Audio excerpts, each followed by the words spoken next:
Nama saya Karen. Kenapa saya memilih soal ini? Karena pada soal ini mengandung 4 pilar computational thinking, namun hanya dua, yaitu algoritma dan decomposition.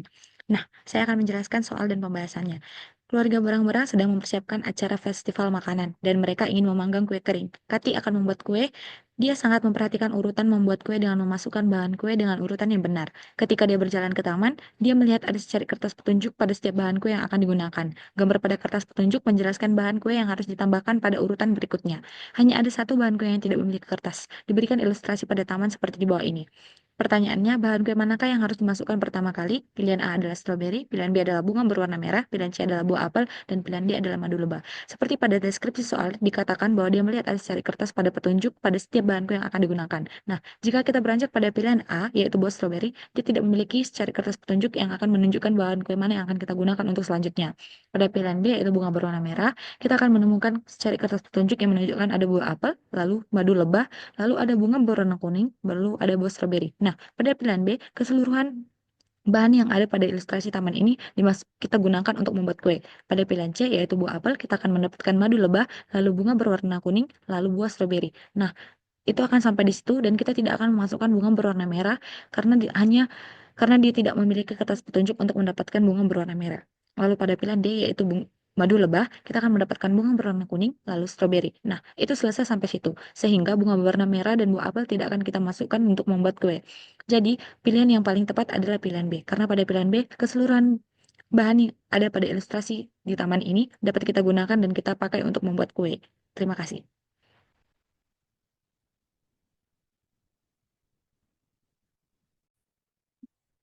Perkenalkan, nama saya Beta Christine Manulang dari Prodi D3 Teknologi Informasi. Di sini kenapa saya memilih soal warna-warni bunga-bungaku? Pertama, menarik dan interaktif. Soal ini berbasis permainan sehingga lebih menarik untuk dipelajari. Yang kedua, melatih logika. Soal ini bisa mengasah kemampuan berpikir secara logis karena siswa mampu menggunakan informasi yang diberikan dari soal berikut. Yang ketiga, visualnya menarik. Soal yang disertai dengan warna bunga-bunga yang menarik yang bisa dipahami pelajar. Yang keempat, penerapan strateginya.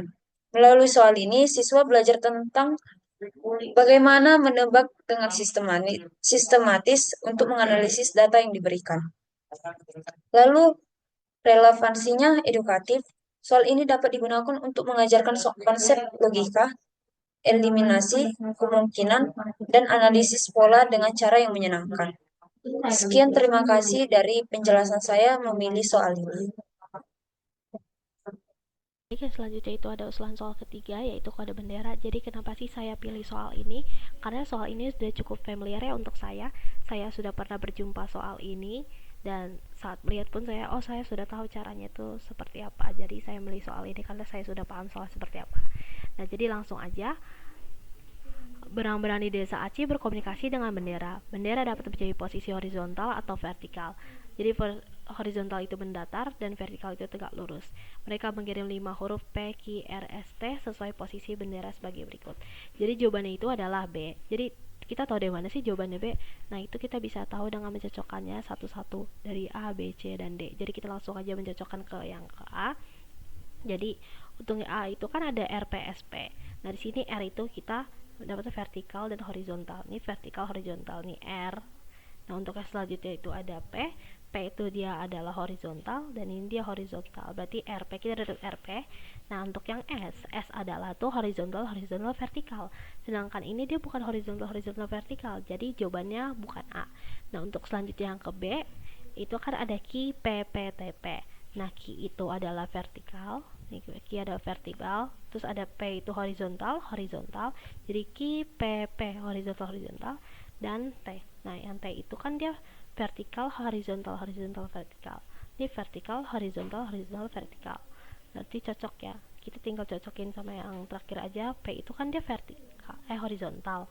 Jadi dia horizontal, berarti jawabannya benar. Jadi jawabannya adalah B. Tapi kalau misalnya kita kurang yakin jawabannya itu B, kita bisa mencocokkannya ke C dan D.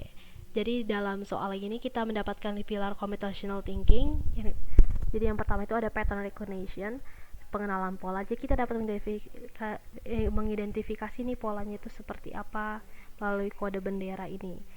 Misalnya apakah ada pengulangan tertentu di sini. Terus yang kedua itu kita mendapatkan abstraction. Jadi dalam kasus ini kita harus menyaring informasi mana yang relevan gitu, dan fokus ke elemen-elemen pentingnya aja. Kayak contohnya tadi A kan yang A RP-nya tadi benar kan, tapi S-nya salah. Jadi karena S-nya salah kita tidak perlu lanjut untuk yang ke P-nya. Terus yang selanjutnya kita mendapatkan algoritma. Jadi kita dapat merancang langkah-langkahnya untuk memecahkan masalah ini. Baik, selanjutnya soal keempat yaitu parkir mobil. Mengapa saya memilih ini? Karena ada 4 pilar saya dapatkan. Pilar computational thinking. Pertama itu dekomposisi, di mana masalah dapat dibaca menjadi submasalah. Yang pertama itu menentukan mobil yang terhalang, mengidentifikasi mobil mana yang dihalangi, menentukan langkah untuk mendorong mobil-mobil tersebut. Yang kedua, pattern recognition atau pengenalan pola. Jadi pola yang dikenali adalah hubungan antara mobil yang parkir yang saling menghalangi, seperti mobil di baris depan ini harus didorong untuk memungkinkan mobil di belakang keluar.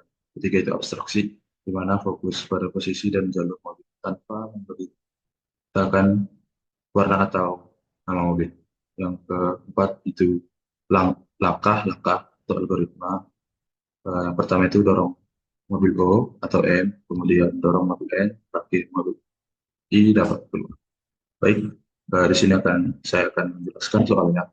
Yang pertama itu mobil yang diparkir di depan ruang parkir dapat didorong maju atau mundur agar mobil yang terhalang dapat keluar. Misalnya pada gambar di atas mobil A tidak terhalang sehingga dapat keluar. Mobil B terhalang, mobil B, sehingga mobil B harus mundur dulu agar mobil C dapat keluar. Pertanyaannya, mobil apa yang membutuhkan dua mobil lainnya didorong sebelum bisa keluar? Jika kita lihat mobil B, C, F, di sini B, C, dia cukup menggeser satu mobil saja. Kedua mobil ini dapat berpindah atau mundur. Kita lihat FG juga sama seperti kasusnya, hanya O saja yang bergerak, KFG dapat bergerak. Jika kita lihat H dan I, jika mobil N maju ke depan, H dapat berpindah. Tetapi jika mobil I mau keluar, mobil N harus pindah 2 langkah ke depan atau ke kiri, sehingga antara mobil O mundur atau mobil M maju, sehingga mobil M maju atau mobil O mundur, mobil N akan maju atau mundur, maka mobil I akan dapat keluar. Jadi jawabannya adalah yang I. Sekian dari soal keempat. Terima kasih. Baik, saya akan menjelaskan soal yang saya pilih. Pertama, di sini ada deskripsi soal. Peta berikut menunjukkan pulau-pulau yang digambar sebagai lingkaran. Untuk berpergian dari satu pulau ke pulau lainnya, beberes membutuhkan jembatan. Angka yang ditulis pada setiap pulau menunjukkan berapa banyak jembatan yang menghubungkan pulau tersebut ke pulau lainnya. Jembatan hanya dapat dibangun dengan arah horizontal atau vertikal. Ketika jembatan sudah dibangun, keseluruhan jembatan harus membuktikan beberes berpergian dari satu pulau ke pulau manapun. Salah satu contoh yang kita miliki seperti di gambar A, di sini ada sebuah peta yang dimana di sini ada terdapat pulau, dan di dalam pulau tersebut terdapat angka-angka yang dimana angka-angka itu menunjukkan jumlah jembatan yang terhubung pada pulau itu. Lalu penyelesaiannya ada di sini. Berarti dengan itu kita bisa menghubungkan dari sini ke sini ke sini dan ke sini. Sini 3 karena jumlah jembatan yang terhubung pada pulau ini adalah 3, sebanyak 3, dan sini 1 karena jumlah jembatan yang terhubung pada pulau ini hanya 1.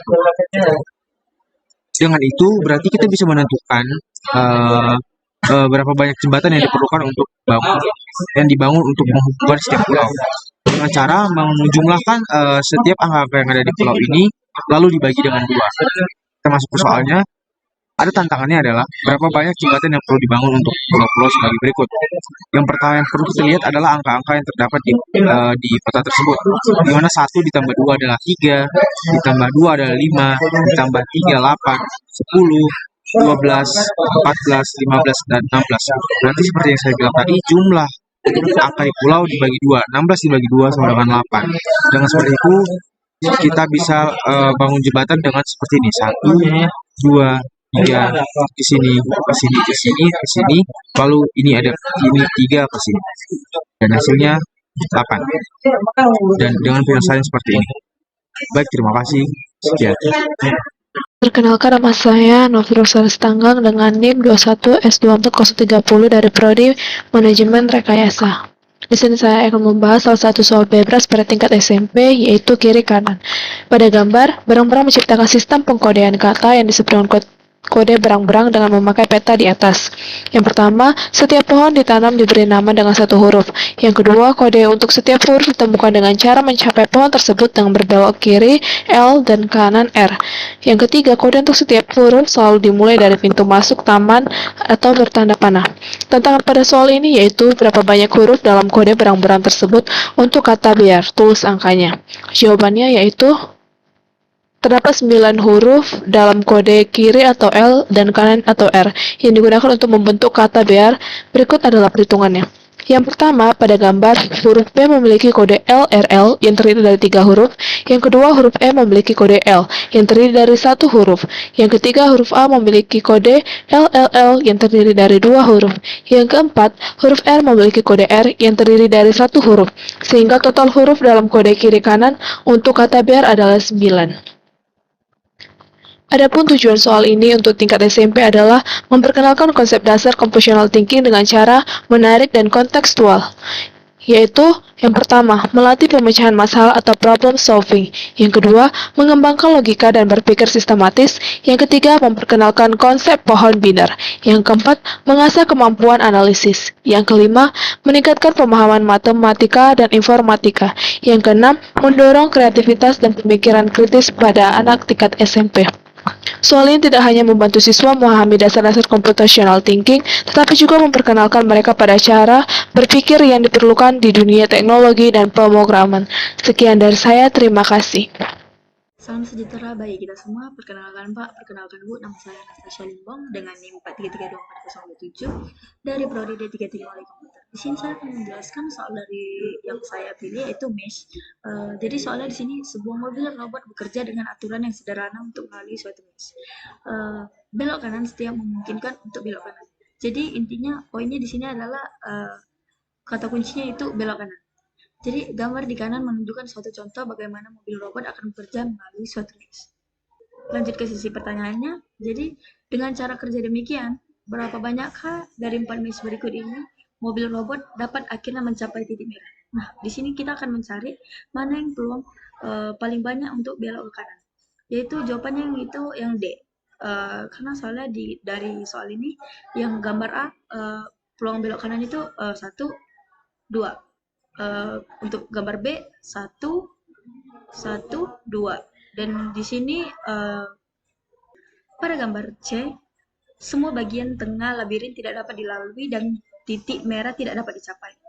Jadi pada kasus labirin yang titik merah yang di C ini tidak dapat digapai. Dan yang paling banyak yaitu di sini, yaitu 3 kali blok. Sekian dari saya Pak. Terima kasih Pak, terima kasih Bu. Salam sejahtera bagi kita semua. Shalom.